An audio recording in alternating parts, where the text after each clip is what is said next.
Shout out to Kopish. Shout out to Kopish, guys. Keep all the good work the up. two legends, Emil Heskey, Howard Gill. Can't get much better than that guy. Yeah. You know what to do now. Like, comment, subscribe. I'm with legends, guys. Kopish.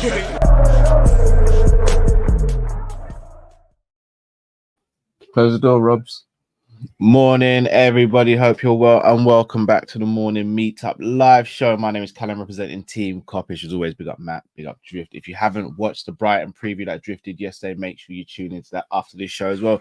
And we've got some players that we've been linked to. It's not even November yet and silly season has started. GYÖKERES has been linked. MBEUMO has been linked. And so has BALEBA. Three players who would massively improve Liverpool have been linked, but how true are the links? We're going to chop that up now. If you haven't already, smash that like button, subscribe if you're new to the channel. This is Team Kopish. Let's start with A1, Mr. Victor GYÖKERES. Shout out to Luke Tanner, because anyone who knows, I do a lot of content with Luke and Jamie, and we're speaking yesterday after doing a show on the Sanderson show. And look, this is the guy Luke wants us to sign. And I'll be honest, I've not spoken loads about the striker situation because I think there's other pressing matters at hand. Shout out to Ensman in the chat. I'm going to be honest with you guys. We may be in a situation in the summer where we need 2 or 3 attackers. And I'll elaborate on that and then speak more in detail about Victor GYÖKERES. I don't think the Barcelona links with Diaz will just evaporate. And given that the contract talk around him has gone really quiet, that makes me wonder, is there something going on behind the scenes in sense of we're not offering a contract because obviously we're sorting out the others, but also because he may just want to move on. There may be interest from clubs like a Barcelona and others where he just might want to move on. So that's one player. Obviously, it's still up in the air with Salah, and I genuinely believe one of Núñez and Jota will be sold, if not both. And the reason I say that is because Núñez doesn't necessarily seem to be fully fancied by Slot. He's only playing at the moment or as a starter because Jota got injured. But Jota didn't start the season very well, but also injuries with Jota. And look, the last 2 injuries he's got have not been his fault. They've been unlucky, but they're still injuries nonetheless, and the availability is still not there like it should be.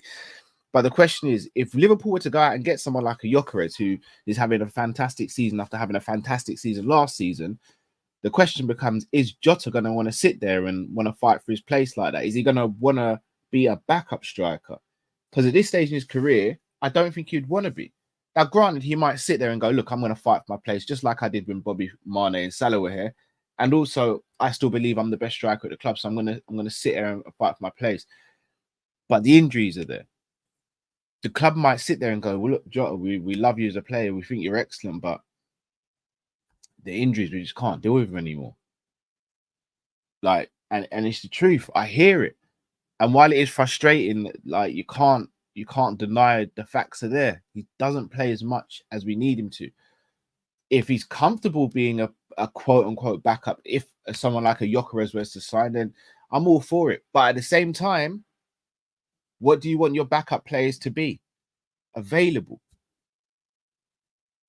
Availability. Hey, shout out to Tom Little in the chat. It's Tom's birthday yesterday, so big up Tom as always. So I don't know, man. Look, GYÖKERES is having a brilliant season. I'm going to read some of GYÖKERES' stats at them because the guy is on absolute fire, and I know he's a player that a lot of Liverpool fans want us to sign. He's 26 years old. He's going to be 27 before the start of next season. For me, I think that's a hindrance in the sense of, not for me. I don't think 27 is old in football terms at all. I actually think you're coming into your peak at that time, and I think that's a very good time to sign a striker. I just don't know if the club goes down that road or operates on that wavelength. His stats so far this season for Sporting: 12 goals, 1 assist in 9 games. Last season, he got 29 goals and 10 assists in 33 matches. This season so far, in 3 Champions League matches, 2 goals, 1 assist. His GA is outperforming his games played. Tom, I'm not even going to humor this, brother. I'm not even going to humor this. His output is brilliant. Absolutely brilliant. But, and I use the word but, and maybe I'm a little bit, you know, stung here. Maybe I'm a little bit suffering from PTSD. Darwin had these sort of stats as well. Timo Werner had these sort of stats. Now, I know you can't just tie everyone with the same brush, because there are strikers who had these sort of stats, came to the Premier League and killing it. Erling Haaland, for example.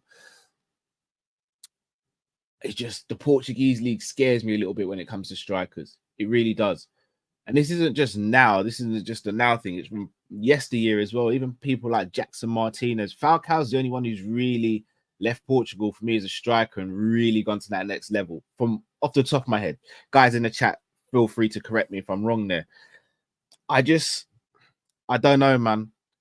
Gyökeres seems good.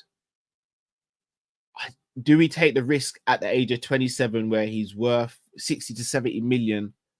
Or do we look at someone else? And look, I'm not saying I necessarily want this player, but a player that I think from his profile and how Liverpool have operated under Edwards in the past, the player that I think we'd look at is probably someone like a Benjamin Sesko. 6'5". How old is Benjamin Sesko? Let me just double check. 6'5". He's really good on the ball. He's a good finisher. Benjamin Sesko's 21 years old. He'll be 22 if we were to sign him next summer. He can play in different positions. He's currently playing as part of 2 10s at RB Leipzig. The other night when we played them, he was playing there. I don't know. Shout out to Heich. I hope I'm pronouncing your name right. You're correct with that. Nunes only had those stats for 1 season. You're right. This season hasn't finished, though, to be fair, to Gyökeres. But if he continues on this trajectory this season, then he's going to potentially, well, he'll probably do better than he did last season, which is kind of crazy. Look, I'm not saying I wouldn't bite your hand off for Gyökeres. I'm not saying that. I'm also not saying I wouldn't bite your hand off for Sesko. But I do think the striker situation is something that we need to really look at in detail. And I said this last summer. I said when we didn't sign that centre-back and we didn't sign that defensive-minded midfielder, we're just going to be leaving ourselves with so much to do next summer. Because right now, I think we need a left-sided centre-back. If that person can play as a good left-back, then maybe you save yourself a bit of money. But I also think we need a left-back as well, because I can see Tsimikas going, and I think Robbo might potentially be moved on. We still need a defensive-minded midfielder. And I think we'll need at least 2 attackers. That's 5 players. We're not signing 5 players. We barely signed 5 players in our history in a summer, let alone now with prices how they are. So again, DJ Brains, this is crazy. I mean, Atletico Madrid wants Nunes. I would give Nunes plus cash. See, Alvarez doesn't really move me like that. He's a good player, doesn't move me like that. I've always maintained Darwin Nunes is not a rubbish player. Look, I've got to be careful here, innit? Because usually Drift's on stream with me and we know what he feels about Nunes. So I've got to keep my words in check. Anyone who watches Endsman, if you don't, go and subscribe to Tom Little's channel as well. Anyone who watches Endsman knows Endsman is in the Nunes Defense League. Endsman, if you're watching, bro, still, I don't want no smoke. I don't want no trouble. That's all I'm saying. I don't want none of it. None of the trouble, none of the smoke. What I will say, though, is I genuinely believe if Nunes were to go to somewhere like Atletico Madrid, he would shine there. I think the style of play would be good for him. I think the league would be good for him.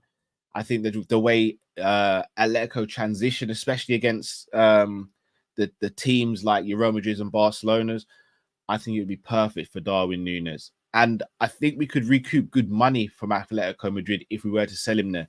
Again, I'm not going to speak too much about Darwin because look, he's in the team at the moment and he's playing well at the moment. I know quite a few people have like downplayed his performance against Arsenal. He was very good against Arsenal. Him, Salah, Virgil, and Ibra were the 4 players that could come out of that game with their head held high.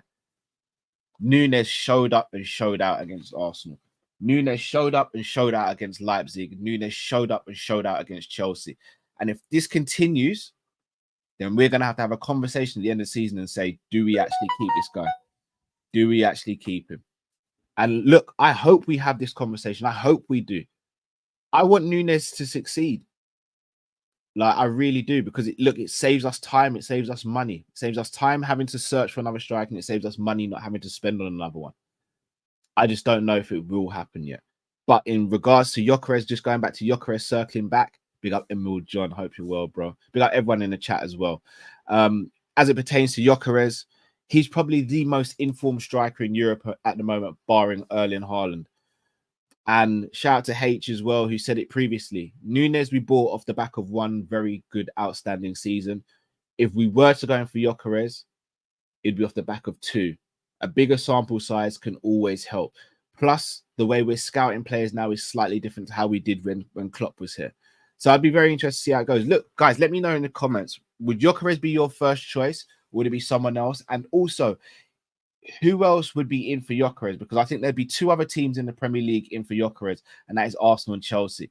Would we be able to get GYÖKERES as opposed to those 2 teams? So let me know in the comments below. Another player that, again, I might as well have just got Luke Tanner on here to do this. Another player that Luke Tanner really likes, and that is Bryan MBEUMO. The 25-year-old who looks like Yoel Romero for all those who watch MMA is having a very good season himself. He's currently playing for Brentford, for anyone who doesn't know. Sorry, my phone's going a little crazy here. And as things stand so far, he is currently on 8 goals in 9 games. So literally, for the last 2 seasons, he has got... well, I'll read off from 22-23. He got 9 goals, 8 assists. Then 9 goals, 6 assists. And this season already, he's on 8 goals. So he's already on course to really outperform what he's been doing over the last 2 seasons. And look, I have to rate it. I'll sit here and I'll tell you guys straight. 25 years old, coming into his prime. He's having a very good season. And I know I'm going to sound like a hypocrite here because he's Prem proven. He's not playing at the best team in the world and he's still getting good numbers. It's just not for me. It's just not for me. I don't know if he's Champions League ready or Premiership League winning ready. And I mean that with no disrespect. I really do rate MBEUMO. I really do. I don't know if he's a striker. I don't know if he's a right winger, and he's definitely not a left winger. I don't know where he fits into this slot team. Now, granted, if you're buying 2 attackers, you could say, look, MBEUMO covers 2 positions. He does cover right wing and he does cover striker, but I don't know if he does it at a high enough level. That again, that's just me personally. Zizi, I promise you, I respect him. I promise you, I respect him. I do respect MBEUMO, just like I respected Tony. I don't know. It doesn't move me. I feel, and look, for 50 million, given today's market, that's not a bad price for a 25-year-old. That's not a bad price. I just think there's players out there who could get that are better. This must be Matt's burner account. Cal doesn't like tech. No, I do like tech. Look, again, I want to make it clear. I rate MBEUMO.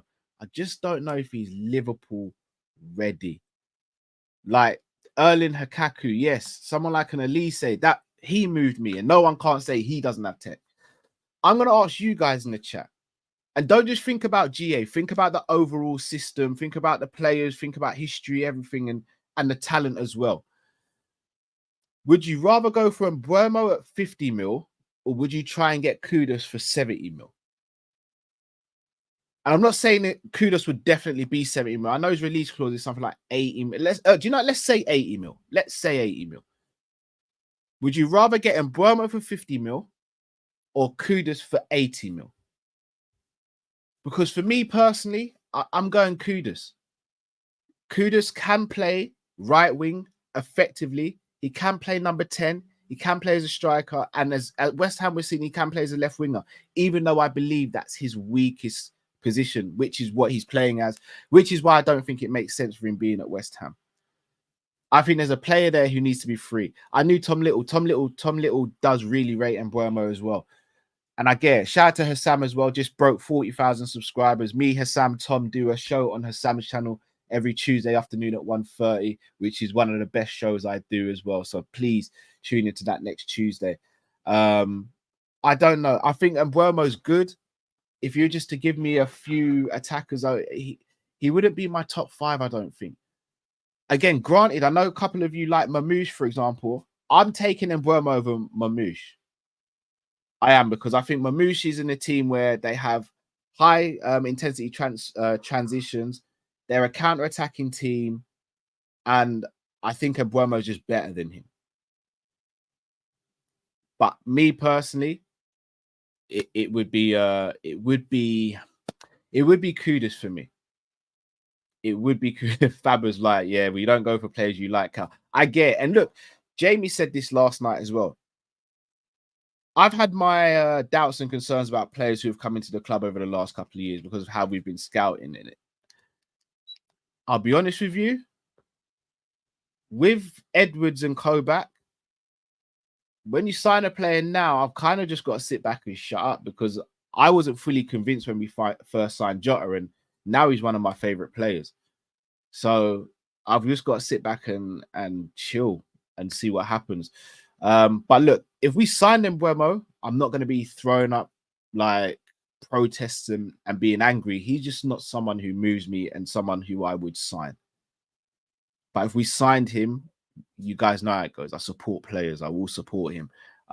He's not my first choice. He's not a player that moves me. On to another player, and that is a Brighton player called Carlos Baleba. Carlos Baleba is having a breakout season at the moment. He was signed by Brighton last season from the French league, and we were also linked with him when he was leaving France and leaving Lille. But it was Brighton who went and got him to replace Caicedo. 20 years old, going to be 21 in January. And the Cameroon international is having a very good season. Left-footed, strong, good on the ball, press resistant, good eye for a pass, decent shot. Sounds like a complete midfielder. Sounds like a slot midfielder. The problem is, and I know people are going to get at me for this, but I just want you to hear me out before you judge me too much. At the age of 21, is he experienced enough to come into a team next to Gravenberch and McAllister to help us win the league or Premier League? Because look, I'm going to be real with you guys. I'm looking at players who I think can win us these trophies. I don't want to just compete and be happy at the end of the season being the bridesmaid. I want to be winning stuff. And I don't know if he's there yet, but here's the risk. If you leave it a couple of years and his price goes even higher, then you price yourself out and another team goes and gets him, and then he is in his prime, and then you're sitting there going, should have taken a punt. But then I also think, does that block someone like a Bajcetic as well? Okay, mate. You know I'm filming in it, but I'm just filming and you just rock up in there. Say hello to everyone. You're not gonna say hello. All right, sure. Here you go, man. Yeah, see you later, big man. I'm not big man. Yeah, you clearly must be. You pay the bills here, innit? No. Oh, okay. You just rock up in there and do your thing, innit? Can you close the door, please, Robs? Cheers, mate. Thanks. Cheers. Bye, mate. Yeah, half term, innit? Sweet. Loving half term, guys. Loving half term. Absolutely loving half term, as you can hear in my voice and see in my face. But yes, as I was saying, does someone like Baleba come in and block the pathway for a Stefan Bajcetic? I don't know. And look, I still think Bajcetic has a future at the club. Now, granted, he's not been playing great at RB Salzburg, and these rumors about him just turning up to work late is not on. Like, that's poor. That's poor. He's got to change that attitude. but I still think there's a player in there. And look, I've seen what Slot's done with Gravenberch so far. I've seen what he's done with other players. I mean, if we're sitting there saying he can't get a tune out of Besiktas when Klopp was able to in the worst period in his reign, probably as a Liverpool manager, then I don't know what to say, because I do think we can. Question is though, do we do that? Do we wait on Besiktas? Do we give him that leisure and say, look, you've got some time here? Or do we say, look, you might be surplus to requirements? Or do we send him out on loan again? The question is, I don't know. But again, Baleba's been really good. But how much is it going to be to get him out of Brighton? Brighton don't sell cheap, guys. They don't sell cheap. And remember, he's just gone there. So it's not like we're going to be like able to just spend a whack on him. Like, he's just gone there. And let me look how long. I reckon his contract's going to be at least 5 years. So let me have a quick look. They signed him for, was it? No way. Oh, sorry, yeah. 27 mil. That's euros. So about 22 mil, 20 to 22 mil pounds. His contract ends in 2028. Again, from a height perspective as well, he's not the tallest. He's very strong. He's robust, and he's built like a unit. He's almost built a little bit like Urin Timber. But do we want a bit more height in there? Athletics, he's fine. Athletically, he's fine. But we also know we do want to win aerial battles in the midfield. It's something that Fabinho did so well that went understated. Fabinho won a lot of aerial battles in the midfield, which meant it didn't even get to Ibra or Virgil. Because you remember, if Ibra and Virgil are having to push further forward to win aerial battles, if the ball goes over them or they miss or lose the aerial battle, then teams could be in on us. If you get a DM who can win aerial battles, that's why, again, I know it's a little biased. I prefer my DMs to be about 6 foot and over, unless you're someone like a Thiago who's got a crazy leap and wins aerial duels for fun despite their height. But I do think Baleba's a quality footballer, left-footed as well, so I think he'd bring that balance. But you know who else is left-footed? You know who else is defensive-minded? And who else can play in centre midfield? Angelo Stiller. He's not much older than Baleba either, and I think he comes for half the price. Question is, can you get him out of Germany in January? Does he want to go back to Bayern Munich potentially? It came through their academy, if I'm not mistaken. So again, questions up in the air there. I think it's obvious though, isn't it, guys? And that Arsenal game really hit home for me. We do need another midfielder desperately, maybe even two. We desperately need someone with some real strength in there, someone with defensive nous, and someone who is just not afraid to get into battle. Like, McAllister's brilliant. Everyone knows how much we rate McAllister on this channel, but if there is one criticism of him, he can shy away when the battle gets really tough. And we kind of saw that a little bit against Arsenal, even though he was having to play out on the left a lot because he was having to babysit Robbo. But yeah, man, Baleba's good. Again, I just don't know if he's my first choice, but I know we're also linked with Koku, who Slot managed at final, is currently playing at Benfica. And he doesn't really move me either. Good player. All these players we're getting linked with are good players. They're good players. I just don't know if they move the needle. We have enough good players at Liverpool. Jones, good player. Elliott, good player. Diaz, Gakpo, good players. Nunes, good player. Are they enough of needle movers to just take us at next? Because that's what we need now. We need needle movers. I don't want to just sign squad players now. I want to sign players who look at the starting players and go, I want your chain. I want your starting position. I want to start for Liverpool. Tsimikas, another one, good player. Are they coming in to take someone's position, or are they coming in just to be happy to play for Liverpool? Because we see how Slot is. He's ruthless. He wants to win games. He wants to win trophies. Are you bringing in players with that same mindset? And I hope so. But we will see. We will see. Guys, we will be live later on Big Up for Liverpool versus Brighton at the Amex. in the League Cup, also known as the Carabao Cup. So make sure you join us over there. Just double check the start time of the game just to make sure I don't give you guys any wrong information. Start time, whoa, start time 6:30. Huh? Did you guys know this? Start time is 6:30. I mean, I'm not complaining too much because obviously, like, we will finish quite early as opposed to like when we start at 8 and finish like 1 sometimes.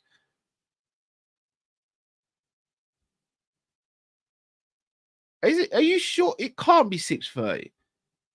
Is it 7:30? Okay, I'll show. I just wanna. I want to back myself up here before anyone's like, "Oh, Cal's getting it wrong again." I'm just gonna share my screen and show you what's on the Liverpool website. I know the clocks went forward, or no, clocks went back, so maybe that's what it is. I just want to show you I'm not going crazy though, guys, because you know, narratives and all that. Look, it says 6:30 on the club website. So I don't know if that's not been updated or what. You guys can't even see that, can you? Let me make that bigger so you can see it.